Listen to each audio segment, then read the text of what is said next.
kumaanisha yule mliyomkataa, yule ambaye sasa mliona ni jiwe lililokataliwa na waashi, sasa limekuwa jiwe kula pembeni. Kwa hiyo tuliokoka tuna kila sababu ya kumshangilia Bwana kwa ajili ya ukombozi, kwa sababu kama sio Yesu tusingekuwa tulivyo. Haleluya! Kwa hiyo tuna kila sababu ya kushangilia Pasaka, sababu Pasaka wetu ni Yesu Kristo, na alichinjwa kwa ajili yetu ili tupate ukombozi, ili tupate uzima. Amen. Jamani, haleluya.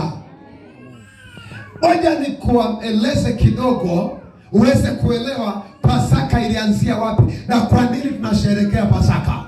Haleluya. Kwa nini tusherehekee Pasaka?